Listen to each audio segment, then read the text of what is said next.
Ireland has been very, very upfront about taking as many asylum seekers, refugees, and have made a big issue about it, how good they are, how kind they are, how modern they are, how progressive they are. But just recently, I think, maybe because there's been a really big influx in Ireland recently, people are actually out on the streets protesting. As an independent journalist who isn't controlled by corporate interests, I saw many problems arising in the Republic of Ireland and made the decision to report on what was going on over there. Why? Because nobody else was. Ireland has seen a 547% increase in migrant applications from 2021 and 2022's figures. A 547% increase in 1 year, and it doesn't look like it's slowing down. That means Ireland's politicians were able to access a €9.88 billion fund set up specifically to relocate people claiming refugee or asylum status. We need to be fair with refugees because refugees are welcome in Ireland and people who need our protection should get it. The Irish people were sold a bill they were helping women and children fleeing from war-torn Ukraine. But was this really the case? Small communities have seen as much as a 30% increase in the size of the population of their town from so-called refugees. They've been brought in, given accommodation and able to claim benefits. But just how much have the migrants affected the communities to which they have been placed? What has been the result on services, day-to-day living and the infrastructure of the town? Over the last few months, protests across Ireland popped up, from as far as the east to the west coast. But why? Is this a fringe community of so-called far-right individuals demanding the deportation of migrants? Are these people racist, clinging on to traditional values? What backlash did the Irish people receive from politicians and the media who are supposed to represent them? These protests seem to be led by women, mothers and even daughters, standing up and demanding a voice. But we won't accept unvetted men. On no circumstances should there be any refugees staying in a children's school. What's coming into the country, we all know at this stage. Ukrainians are even talking about the people that are coming in here. It's time for the Irish to come out now in their hundreds of thousands. My goal? To travel to Ireland and find out how the everyday people feel. Find out the impact of these open door policy is having on communities and individuals. But I'll play this one carefully. To keep my distance from protests, to not allow the media and the politicians to further smear and label these brave people anymore.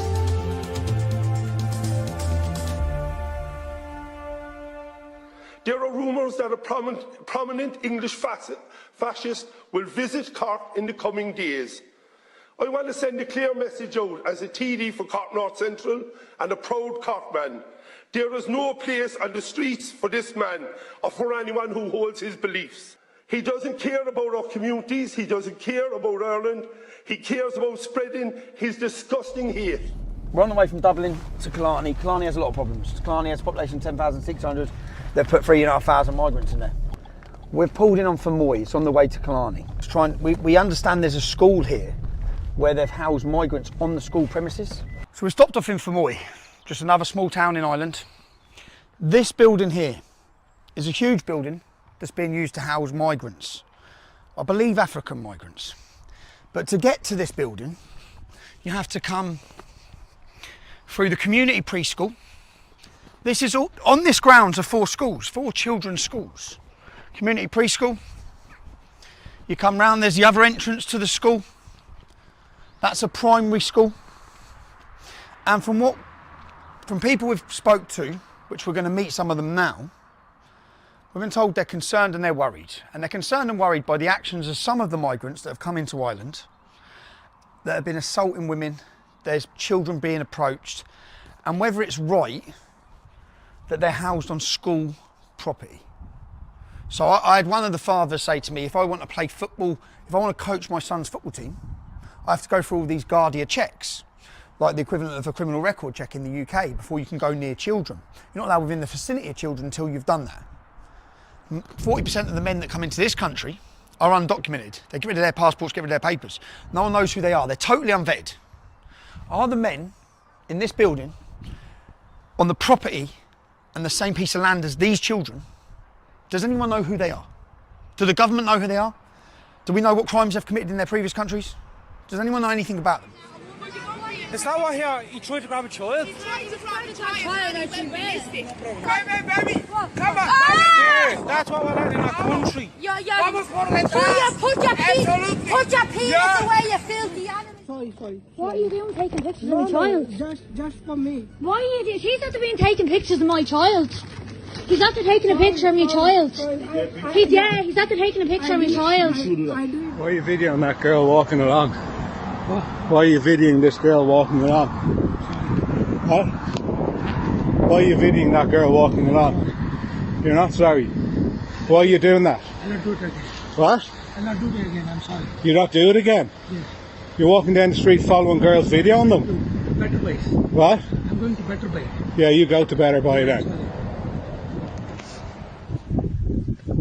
Why did you think it acceptable that you wanted to rape a 14-year-old child? Why? What you say to me, little sister? When? What are you still standing here? No. What did you say to me, little sister? No. Down there in front of me, what did you say to her? No. What did you say to her? I told. No, my sister's down there. School told us they weren't told. They said they were never told anything about it, which I don't know whether I believe that or not. I don't know. But anyway, they said they weren't told anything about it. Even yesterday, I asked my daughter, have they said that? And she, yes. And this is, what, like 4 months later, 3 months later. They still have not even mentioned it to the kids in school. That, hey, there's asylum centre, 100 metre or whatever, so many yards away from the school. Like, they haven't even mentioned it to the students. Like, there's been no stranger danger training or nothing. No, it's like nothing to see here. So we don't feel safe. I really don't feel safe for my kids or for my future. As we were in Fermoy, my colleague Danny Roscoe caught up with some local ladies to find out how they were feeling about the housing of migrants at a local school. You know what, we were promised that it was going to be Ukrainian women and children. Where are the Ukrainian women and children? I don't see any anywhere. You know what I mean? It's just lies upon lies from our government. This is an absolute joke. Military-aged, unvetted, undocumented males coming in to our country, destroying it. I can't be against refugees, I'm one myself. So it's not the fact that they're refugees, it's the fact that they're male, fighting age, and if they're from Ukraine, why aren't they fighting the war in Ukraine? I never come down here after 6 o'clock anymore. I only came down because the protest was on. Other than that, I won't go out after dark. I'll stay at home. And my kids aren't allowed out in the dark either. It terrifies me, it really does, because like I'm even starting to drive my car now and I have the doors locked. And I won't go too far without letting somebody know where I'm going, just in case anything may happen. Do you know what? I'm scared for our future. I'm scared for our children's future. And, you know, a lot more people need to stand up because this is an absolute disgrace and it's not going anywhere. And we've already seen some of the actions of the men that have come into this country with regards to children and women. I can understand their concerns as parents. And I think most people in Ireland will understand their concerns and their fears. Is this the right place to place men? They're not Ukrainians as well. We can see that. Everyone who was in that car park, in that migrant centre, there's not one white person there. They're not Ukrainians. They're not with their women and children from Ukraine, which is what people have been told. Where's all the women and children? Why is it all men that have suddenly arrived in our village? You should be ashamed of yourself doing this. You're going to destroy this village. No women and children at all. Because I'd like to know. I live here. I want to know where you came from and why you are here. Yeah, where are you coming from? From Georgia. From Georgia. And what's going on in Georgia? Hey, what is your problem? So you've arrived here at the refugee centre here? Yes, sir. For Ukraine, yeah? Yes, sir, Ukraine. Are you Ukrainians? Yes, sir. Okay. And you flew in from? From Ukraine. From Ukraine, yes, okay. Donetsk. From Donetsk. Okay. Donetsk. City Donetsk. Yeah?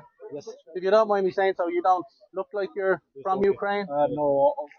So we just heard reports that there are people coming from Middle East, Africa or whatever who aren't Ukrainians who are coming in through this refugee centre, and we were told as Irish citizens that it's women and children, you know.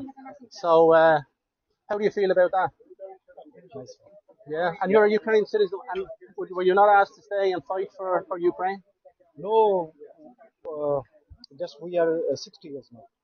You're 60 years old? Yeah, we are old. Oh, you're 60, are you? Yeah, and you're 60 as well? Yeah. And this That's man, right. yeah, how are you? Nice to meet you. Yeah, so... And this man here is 60 as well.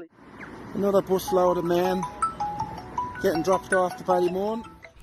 The next destination we visited was Killarney, a beautiful tourist destination with a population of 10,600, which has now seen its population increase by a further 3,600 migrants, mostly men, single men, housed in the town's tourist hotels.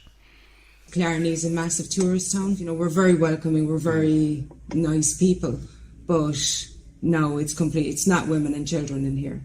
It's men that are very aggressive, very dangerous. I know not all of them are, but you don't know. It was the group of men that were causing with us. Large groups of men? Yeah. Where are they from? I don't know where they're from. Are they Ukrainian? They're not Ukrainian. They're not Ukrainian. They're not Ukrainians. Okay. I don't walk to work anymore. I drive in. Yeah, I don't walk anywhere. You don't walk anywhere? No. What, at night? No, during the day, most of the time I wouldn't go anywhere. During the day? No. Is that a lot of girls? Yeah. My cousin lives on the side there, and he won't let his girlfriend, like she works here at Yeah. Like he comes and meets So he her. lives there, He lives there, and he comes and meets her from she work comes and meets him to fetch her. to walk her home? Bring her back, yeah. And this is that something new? That is something new because he won't let her walk back because of all the clients. Because of this? I stopped going to the gym and everything over on, like, they're in the hotel. So I just stopped everything. So where did they try and call you? Down there. In what way? Past the gate with his bike, blocked me in, wouldn't let me out. Saying what? What's your name? Tell me your name. I want to be my friend, I want you to be my friend. Where do you work? Show me where you work. I said I work way downtown. He started roaring then. Tell me where you work. They'd be roaring at you during broad daylight across the road, like. Shouting at you? Yeah, roaring abuse. When you're walking down the street? Yeah, blonde hair, blue eyes, roaring, and then the old women would be terrified. What the, and then people want to help and they can't help because they're afraid of them. So they just leave them at it. And what did you say, there was 3 Somalians on what girl? They harassed her Saturday. On this Saturday? Yeah, downtown. Drove her bracelets. She had a bracelet on this. All her bracelets stuck straight into her arm, about half an inch cut through her arm. From where they grabbed her? From their squeezing her arm. And police do what? Sacked her. They'll only get worse, like. And how long? Yeah. And how long has this been happening here? Since they came. The minute they came. The minute they came? Mm-hmm. Is it Ukrainians? No. No. Everybody was kind of looking forward to welcoming the Ukrainians, and you know, we were really sorry for everything they were going through and that, but that's not what we're getting. I know these people have to be looked after and all of that, but surely they should be vetted. I heard an old woman say on the radio the other day, to clean the brasses in the church, she has to be Garda vetted. But they could let all these people there into an area with no Garda vetting. The rule is you're supposed to seek asylum from your first port of entry. There's millions of men coming in. Where are all their women? They all have needs. It does make you feel insecure walking around. Yeah, that's... Like, where we would have grown up that you'd walk up this road at night time, no problem after coming out. Or even from town, half the time you'd walk up and down. I'm doing that. Killarney's name, obviously it's a beautiful place, but it's also got the safety. You know, like you could walk the town. I mean, you always have to have an aspect of safety, but no, you just wouldn't dream of it. Down the park, people can't go down the park anymore. I used to work in security in town in a nightclub, and I know from security still working there that the women are leaving the club and they're coming back in. They're terrified because there's people waiting on the streets for them, and they don't know what's there's a massive fear. Around this area can feel a bit dangerous. Okay. Because they just kind of like follow you down. What, the refugee men follow young girls? And then they'll just hang around until you get back in. And then, so they're watching the girls leave and... Yeah, to see if they're going home or if they're going back into the thing. Like waiting for a taxi, you want to be standing inside the place until the taxi comes. So girls now, instead of waiting outside the taxis, they're waiting inside the clubs? Town on the road, they don't feel safe and stuff. People going to women don't feel safe in the town? Yeah. I suppose the main voice. You feel worried? Yeah. Okay. We're afraid to walk around town where our grandparents. You're afraid to walk around the town? Yeah. Well, you're not legal if you're right next to that. So you have to have... I've heard a lot of women saying this. They need their men walking with them. All the women I know here are very concerned, very scared. Our town is completely different. We are afraid to go down the park. We're afraid to walk the streets. It's completely changed. You know, I know one woman whose mother lives up behind Daly's, and she will no longer walk out there. She gets a taxi in and out to see her every day, and it's affecting everybody. Give me money. The shop is up there. We've no money either. We don't get paid till Friday. We've no money till Friday. We don't get paid here. There's no cash here. Yeah. You beg anything, I'll kill you. Go and leave the building, please. Yeah, don't beg shit from me. Yeah. Yeah. Bitch, you want an ass? This is getting now. Suck it. Suck it. I have all. Suck it. Get your fucking hand out of my face. Do you hear me? Dare. I think it's crazy. Okay. It's ridiculous, like. In what sense? As in, like, it's just. No one knows what's going to happen now for the summer, like.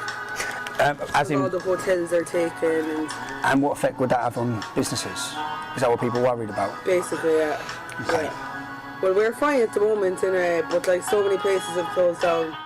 Killarney is the jewel of Ireland. This town brings so much tourism from around the world. And tourists from the United States and countries like that would usually be staying in this hotel. But as you've seen, this hotel now houses Afghans, Somalians. So these people are brought in here, they're fed, they're clothed in beautiful accommodation. And it was here in this hotel where on New Year's, 4 people, over New Year's and Christmas, 4 people were stabbed as migrants wielding knives went to war with each other. These sorts of crimes were unthinkable in a town like Killarney. But that crime rate and that culture has now been imported by Irish politicians.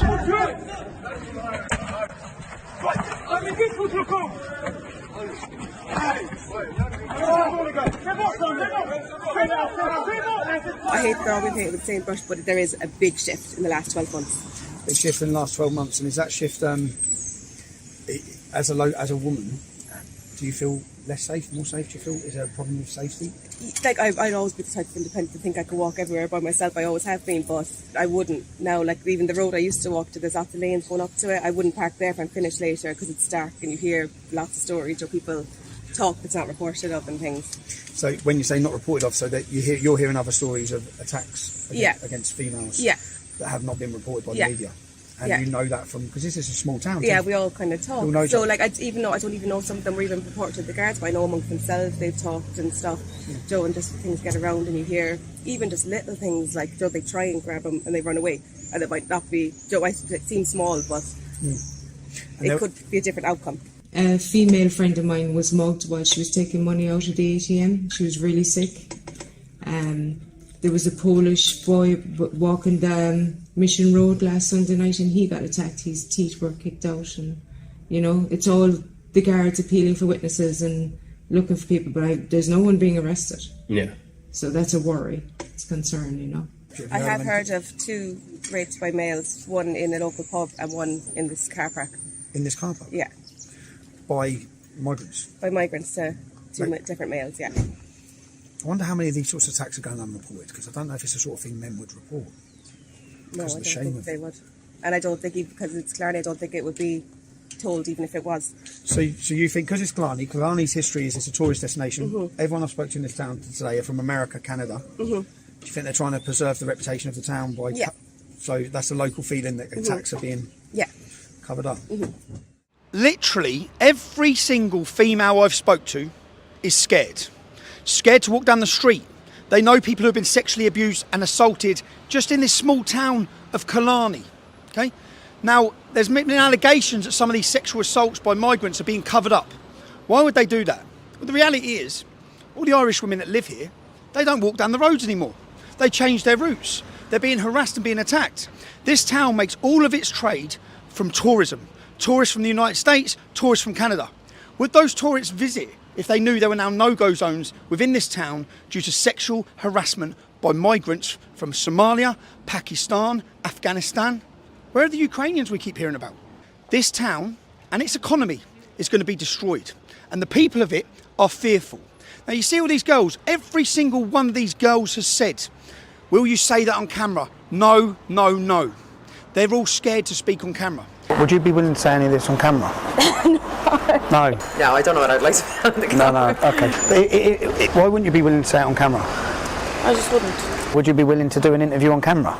about it? No. You don't need the police or the law to take away your free speech, because everyone now self-censors through the fear of being cancelled, the fear of coming under attack.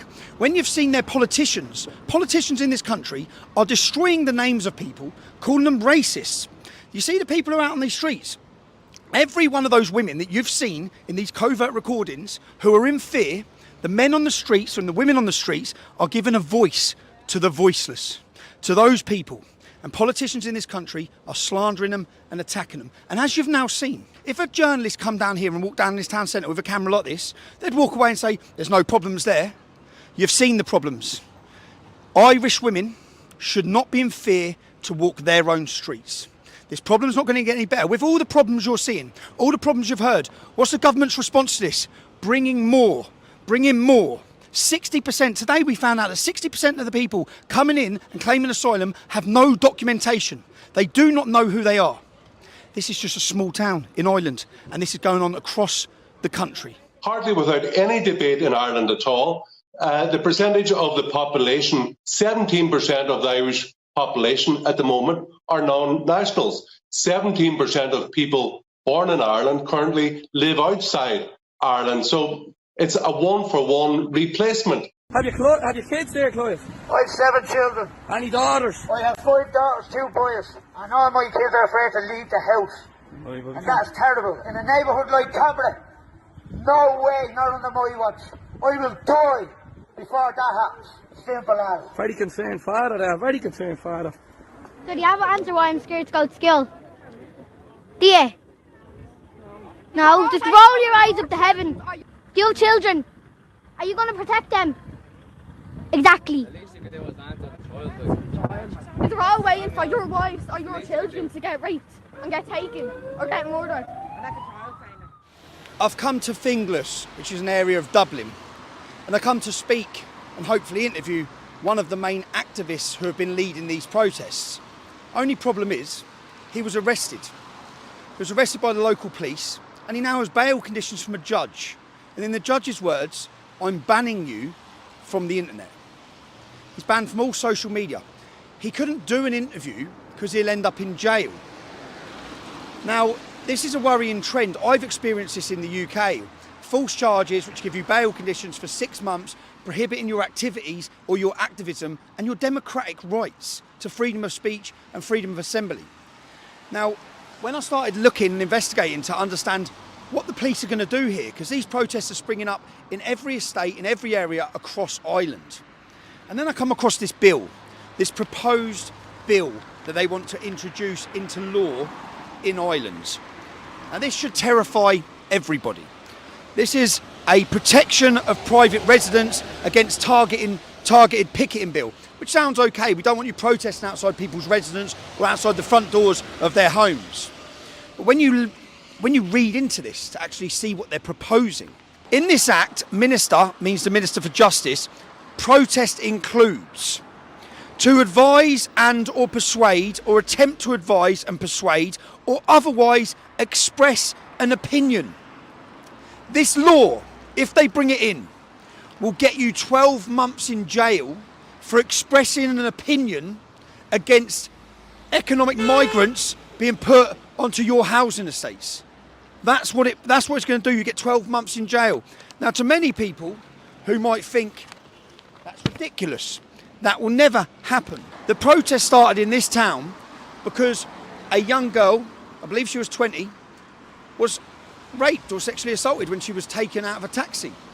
That's what spread people onto the streets. Now, people always say they're covering up that it's an asylum seeker and hiding the fact that these are migrants doing these attacks.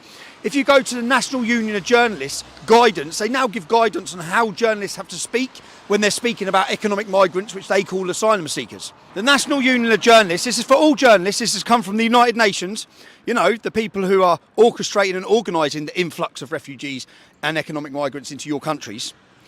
If information is published without consent, likely to lead members of the public to identify a person as an asylum seeker, i.e. if an asylum seeker here commits a rape and the journalist identifies them so people know they're an asylum seeker, the following people could face conviction and sentence to a fine or a term of imprisonment of up to 12 months or both. The newspaper, the owner, the editor and the publisher, other types of publication, the person who publishes it, a programme that has been broadcast or any other form of general broadcast, any person who transmits, provides or otherwise communicates that broadcast, and any person responsible for its creation or editing.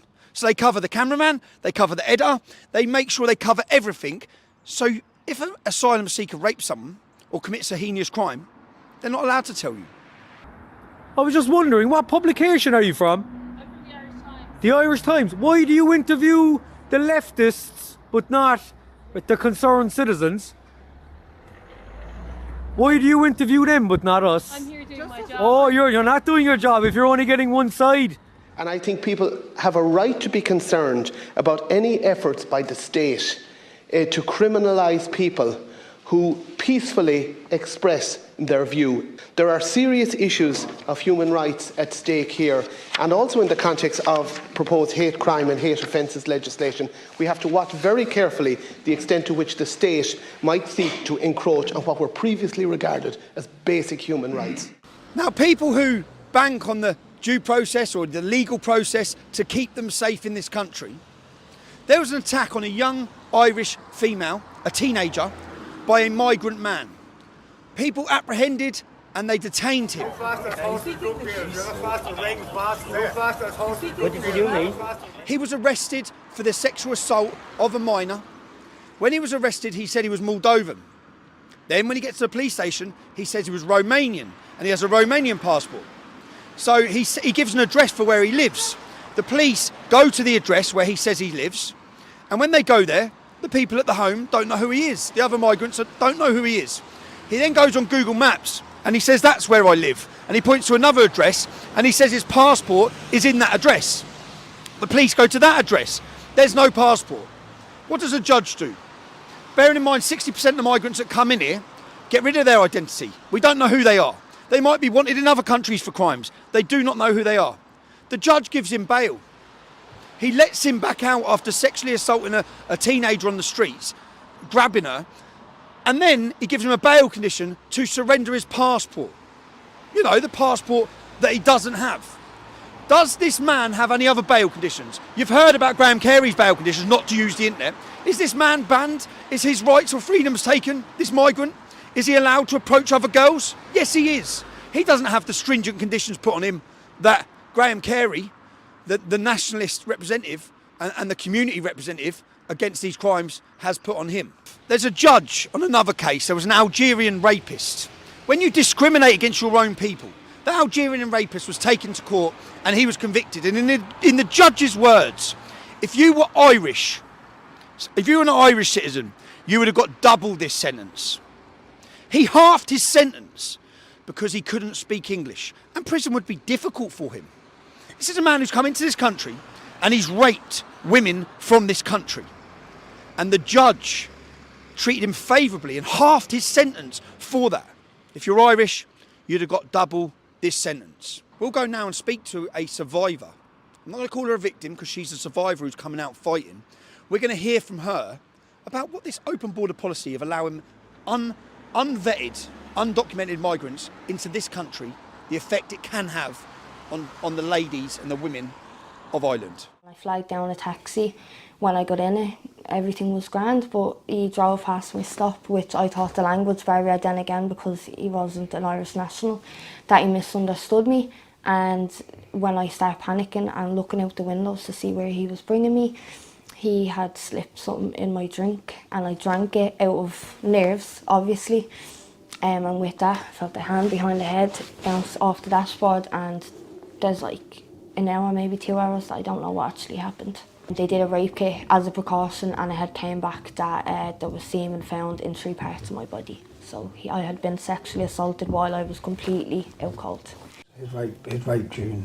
Yeah. For hours. For hours? Yeah. Prior to raping you, he'd raped another Irish girl 3 years ago. She wasn't an Irish citizen, but she was in the country at the time. He'd raped another girl in Ireland? Yeah.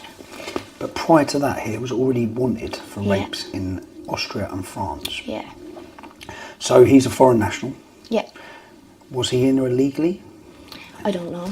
All I know is that if he had been background checked and guarded vetted, they would have known that he was basically a fugitive wanted. So when he for came serious into the crimes. country, there must have been an Interpol warrant out for someone who's wanted for previous rapes. Yeah.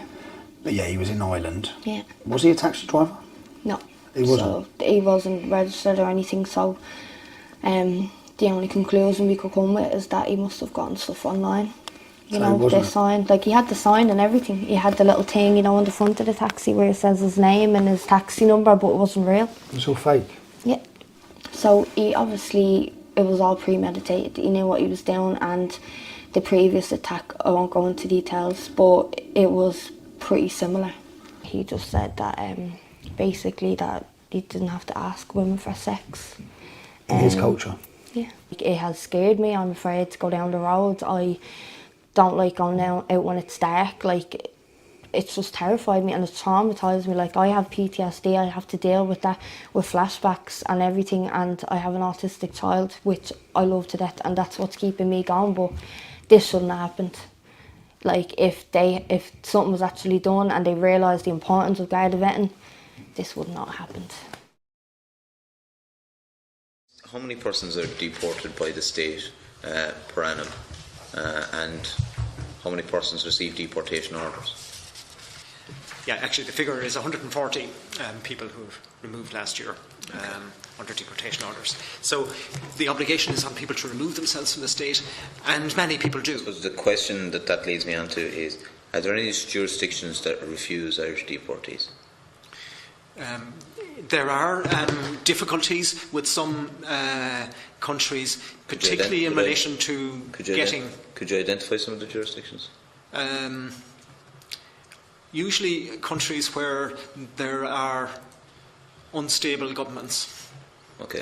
Where there is war-torn countries. So there's a number of countries that we won't send people back to. I'd seen online a video of a migrant attempting to gain access into a young girl's premises of work. As I was in Dublin, I decided to track down that company and go and speak to the girls inside and find out exactly what was going on. It was just intimidating the staff, making sexual gestures at the two girls that were walking here and banging on the window. It's horrible. It was horrible, yeah. Yeah. It's actually quite frightening. Like, afraid to go for your lunch. He wouldn't now. leave. You're afraid to go for your lunch. And how closing up now, like, it's a bit worrying, do you know what I mean?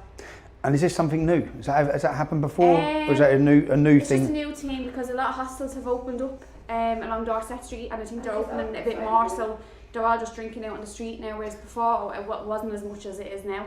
Are they places that are open to accommodate the new people coming into the country? Yeah, they're planning on opening more apparently as well along that street.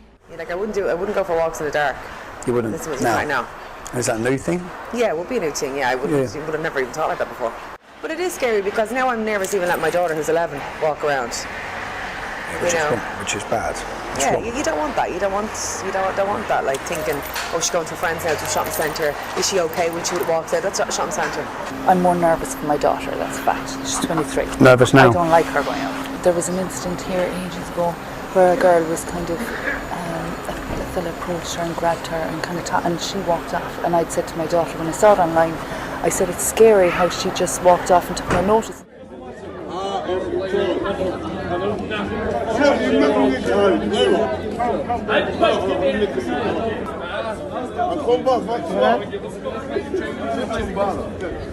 Watch him over there. Yeah, I've already got him. I fucking got him. Yeah, I was attacked last year. You was? I was, in town, but that case is still going on. Like, I was bad, left in hospital and all that. And the night that he attacked me and him, he was also charged on something else as well. He attacked other people as well? Is he in jail? No. No. No? No. Just random attack? For no reason at all. And I'd still be wary. Like, I'm going into town tonight and I'm bleeding, anxiety through the roof thinking about going into town tonight. As women were leading these demonstrations on the streets, I also come across 2 videos of them confronting their politicians. Hi Michael, can I ask you a question? Yeah. What do you think about the people sleeping on the streets of Ireland in Dublin city centre? Terrible indeed. Awful. Awful. And what are you going to do about it? Are you going to do anything about it? No, my question comes first. Could you please tell me what you're going to do about the people sleeping on the streets of Ireland? You're building houses to flood the country with refugees. That's more than welcome into Ireland. More than welcome. But don't leave your own on the streets dying, for God's sake. Do something for them. Michael, you're a disgrace to the Irish people. You won't even answer your questions. Leo, are you here to meet the homeless people in Newbridge? Absolutely. Are you here to meet the homeless people? Are you here to meet the homeless people we have in our streets? No? We're not here to meet the homeless people, no? You're an absolute disgrace to this country, do you know that? A disgrace to this country. No t-shirt to any Irish person. I'm sorry, we're not allowed to talk the truth, no? Thank you very much. We're not allowed to talk the truth in this country. He's a disgrace. You're not a Taoiseach in this country. You're an absolute disgrace, my man. 11,000 Irish homeless we have in this country. 11,000 Irish homeless. Are you actually standing and protecting this man? Are you protecting him? There's 11,000 people in this country homeless and he's bringing in 80,000 foreigners, unvetted. The first, a lady called Dee, and the second, a lady called Noreen. As I was in Dublin, I decided to reach out to these two ladies and see if they'd sit down and talk to me about their concerns and fears. Well, a lot of them are afraid. I know women that can't even go to work anymore. They won't walk. They used to walk to go to work, and now they can't even do that anymore because it's too fearful. And that's a sad reality of Ireland today. You genuinely can't. I wouldn't let my son now walk to school on his own. And how quickly has that changed? Overnight. Literally overnight. They dropped him in on a Tuesday. People were afraid on Thursday because that's how aggressive these people are. They're not coming in here to be nice. They're literally grabbing you on the street. If they look at you and they like you, they're having you. And that's just their attitude. Do you know what I mean? They're scared, Tommy. They're not only scared, they're petrified for their children, but they're not only petrified for their daughters. Look at your rapes on young boys here now. I've seen a few. Yeah. I've seen one case. I've seen two in Dublin. I've seen a man running naked down the street after being raped. That was in Pear Street. That was in the city centre. Hey, sir! What's wrong? Sir, you need help! Come here! Come here! Come here! Come here! What's wrong? Come here! What's wrong? I was raped. What? The story behind that, what we all know, we only know from the video. Now, I know a woman that lives down there in the flats, and she says to me, Day, don't let the mainstream media tell you anything other than that it's true. And it is true, she said. He has been silenced. So what's happening here, Tommy, is the Garda. Now, you heard from Noreen. Who were the perpetrators in that rape? The perpetrators was three non-nationals. Three non-nationals? Three non-nationals. I've seen another case. They gang raped him. I've seen another case of two non-nationals raping another boy. Yeah. But I've seen in Belfast, there's been an 8-year-old male.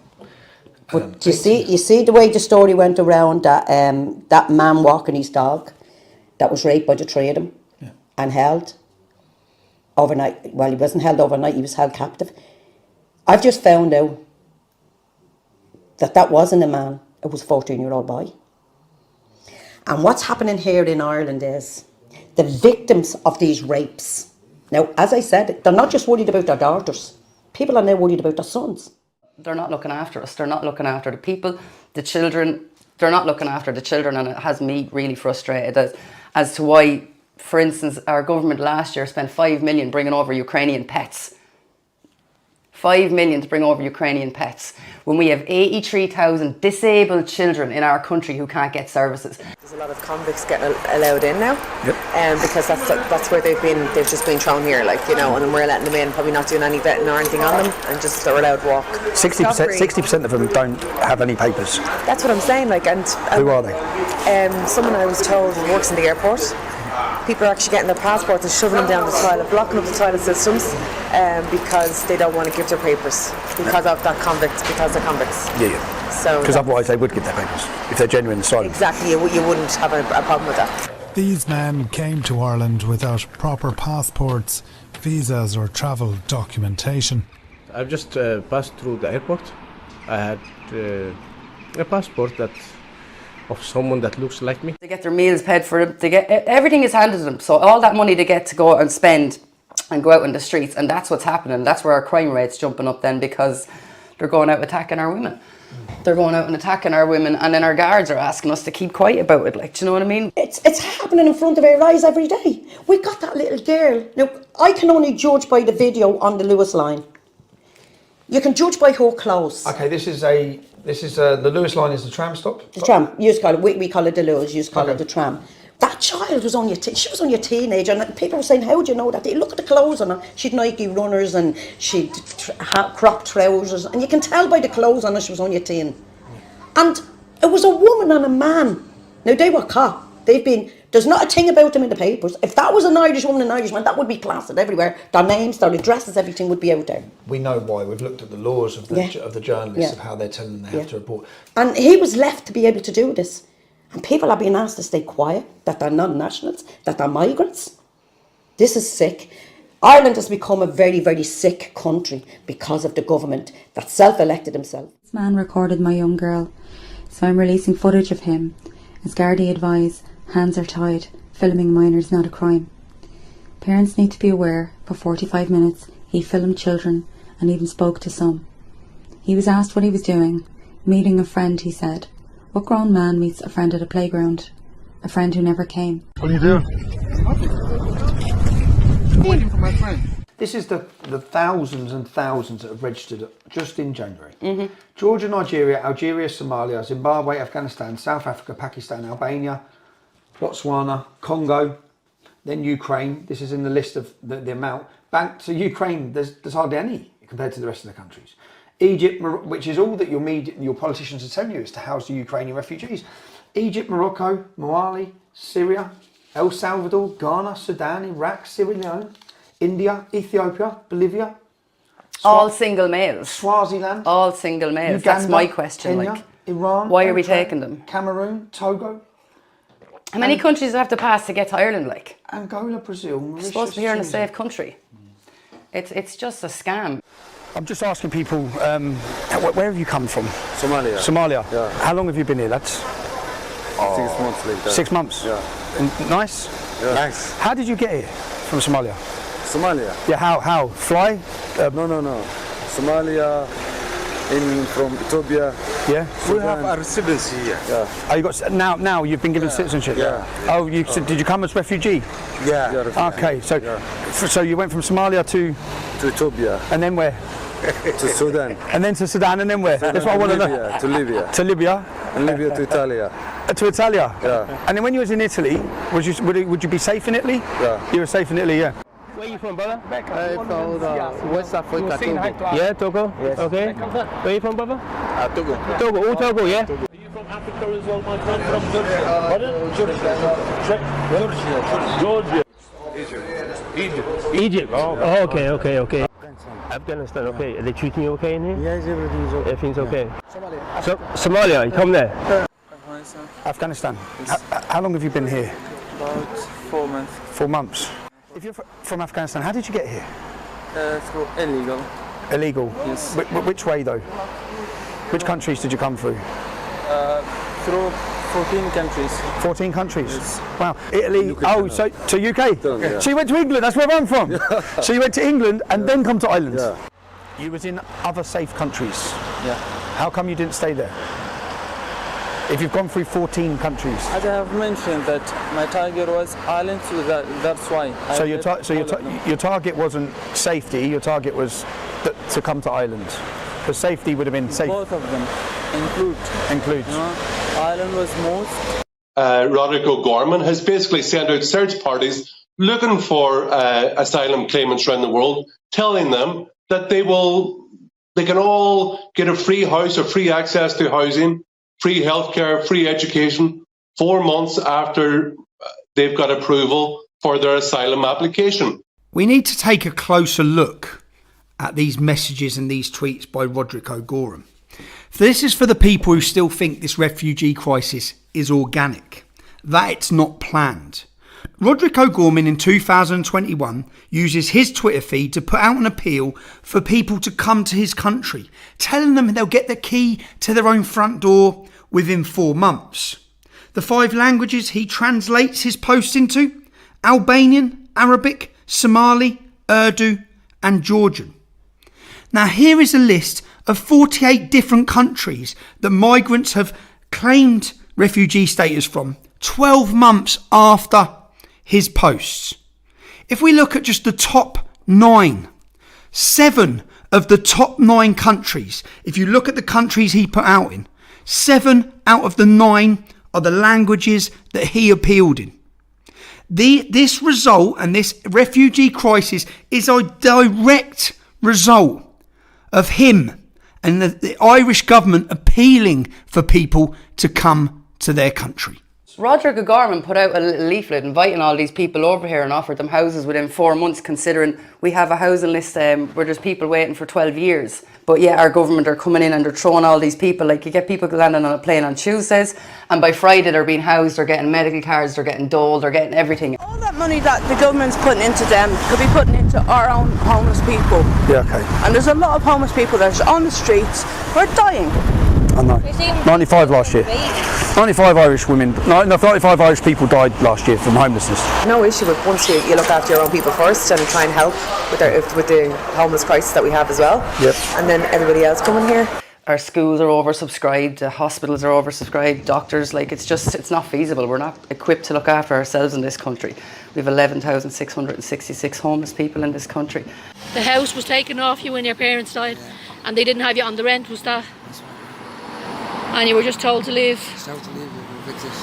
Shame on them. Like Ireland has had homeless for the last 40 years and they were all Irish. Now suddenly there's houses and accommodation being provided for everybody that isn't Irish. Well, spanking new mobiles there for the Ukraine people, and they can't put their own Irish in the fucking hole. They can't even put up their own Irish homeless people. Well, what's this say? You can't fight the war, but you're here in our country. Why aren't you out there? I know, but why don't you not have a boom, boom, boom? No, speak English. But come here, when you come into the airport, you can speak English, couldn't you? Last week there was a 34-year-old homeless fella died on the street, like, do you know, and wow. He was homeless for I don't know many years, but yet they're putting these people up, like it just doesn't make sense. Like, my son has special needs, so we have a summer camp every year. So we were asking one of the government organisations for some money. Yeah. And now this is a really good summer camp, and special needs children absolutely love it. It's 2 days a week for 3 weeks. And she said, no, I don't think I can give you any money this year. And I said, well, is there any way at all we could get some money? And she said, oh yeah, have you got any Ukrainians in your special needs summer camp? And therefore, if you have, we'll give you loads of money. An article came out yesterday in the hospitals that because the hospitals are so understaffed in this country, people have to wait now between 12 and 18 hours. And over the last 13 months, 1,300 people have died in this country because of that. So why are we taking in 80,000 more people if we already have 1,300 dying because they can't be seen by a doctor? Hey folks, I have my own form, seeing if you'll sign up to it. It's to house unvetted male migrants in your home. Would you like to house any unvetted male migrants in your home? Why not? Are you a racist? Or are you a fascist maybe? What have you got against refugees? If I had a home, I'd house them in my house. So you're speechless, but yet you're here preaching about racism, but you won't house unvetted male migrant strangers in your home. That's the problem, isn't it? This is why the country's so divided, isn't it? Nice fake laugh, buddy, nice fake laugh. Yeah, 100%. Would you like to house unvetted male migrants in your home? Well, that's why the country's divided, folks, because they actually can't answer the hard questions. He actually doesn't have an answer to it. So there you go. No, it's not ridiculous because you don't have an answer. If it was ridiculous, you'd have a million answers, but you don't. There's 86,000 children, disabled children, waiting on lists to be seen by services. Like, so I'm just wondering why Roderick O'Gorman and Leo Varadkar have opted in to take in these refugees, because Ireland is actually, we're not obliged to do this. No, this is an opt-in. They chose to opt in. Yeah.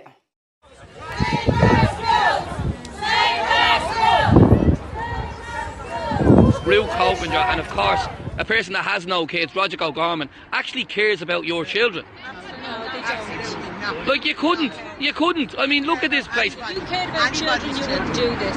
Yes. If you cared about children, you would not put unvetted in here when a school is right behind it, and we blamed everywhere and into our community, and we don't know about these people. We don't know if they're documented or not.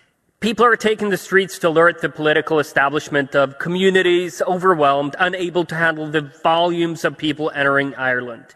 The answer? Labelling opponents far right. They did the same in Sweden. I'm very concerned about the rise of the far right and indeed the rise of racism in Ireland. To me, majority of these people are out of work. Obviously, where do they get the time to protest?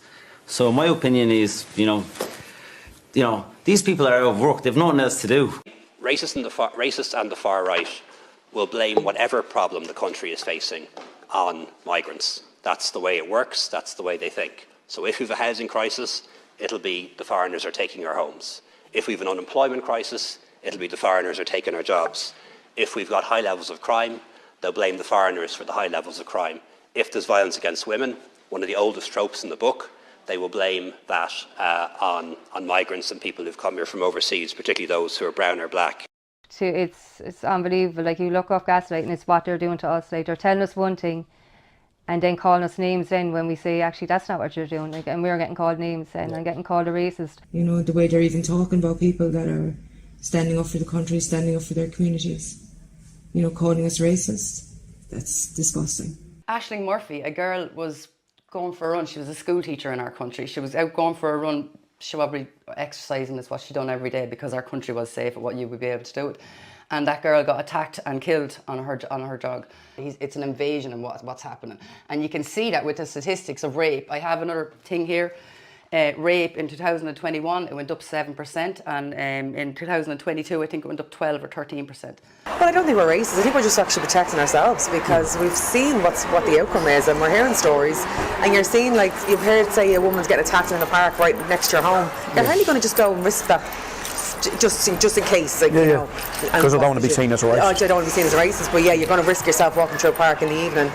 You know, that's not okay either. No, none of us. How you can be scared of being called racist rather than come and do something to protect your children. You have your daughters, your sisters, your wives, and you are scared of being called racist? Come on, like.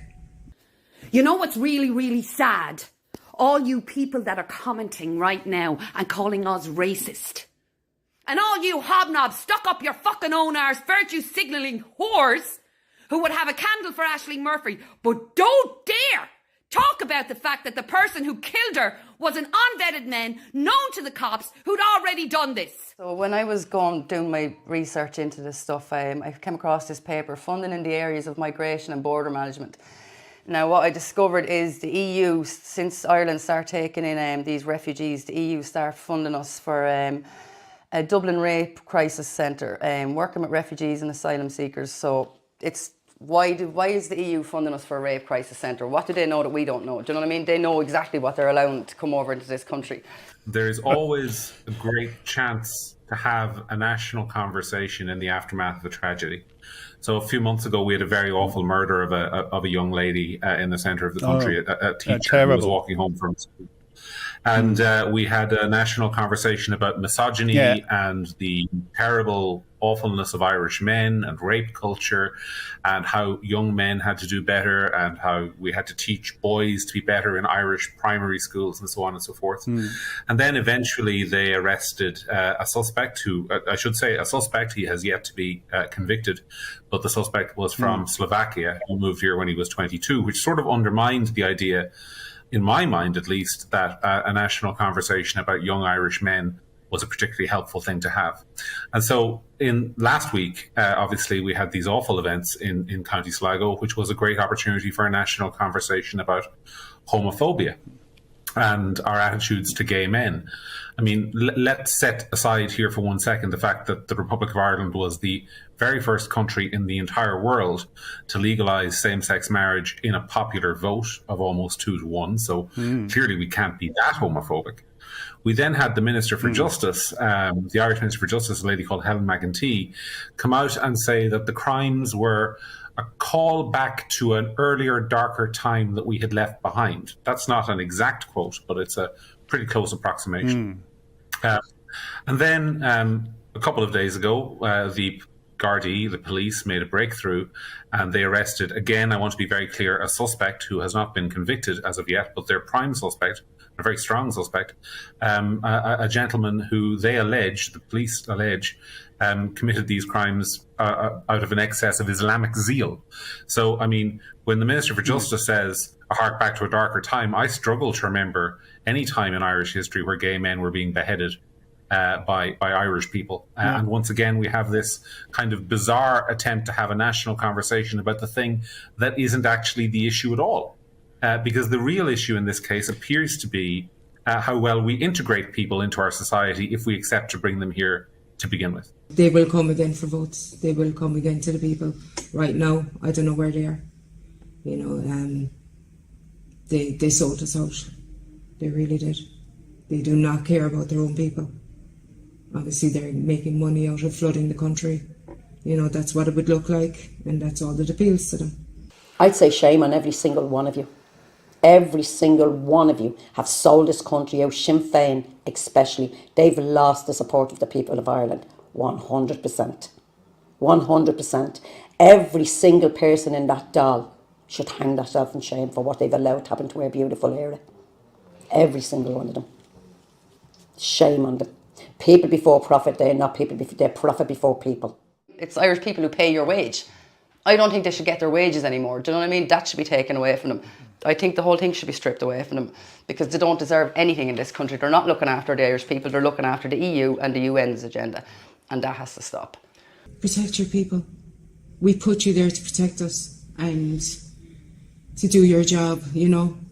Like, you can't just flood the country with these people. Look at what's happened to me and other victims, like, and it's time to open their eyes and wake up and basically see that this isn't about race, this is about keeping people safe. And there's a lot of unvetted men here now that in their mind they've grown up to think that it's okay not to respect women. Well, tell us why you're here today. We'd love to hear your views. Today is about children. I've grandchildren. And I'm afraid of what's going to happen if they go out in the street and somebody will be attacked. I'm here today to secure the future of the children of this country. What does the future hold for the Republic of Ireland?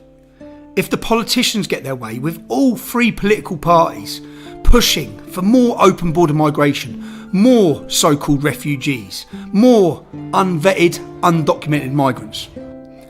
Or will the mothers of Ireland get their way, where once again they feel safe and free to let their children walk the streets of their own country?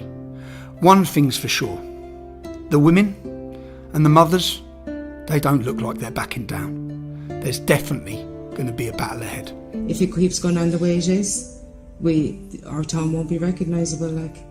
Like everyone's kind of saying it's too late. People, no, you have to get up. We have to protect our country, you know. We have to protect our communities, our children. I think if a fight is kept fought, you'll never be fighting a losing battle. And you have to keep fighting. You have to keep standing up for what you believe in. I want a safe country for my children. We're not going to sit back and accept it. That's where the government made a mistake. They made a mistake by coming for our children, by bringing these people in here and making our children our children couldn't be safe. And you don't understand how much they've messed up with that, because I'm telling you now, women, we're not going to sit back and allow this. This is our children's future we're fighting for. And that's where they made the mistake. People say to me, Dave, why are you wasting your time? Why are you wasting your time? This is my home. This is my country. This is my culture. And I won't sit back and see it wiped out.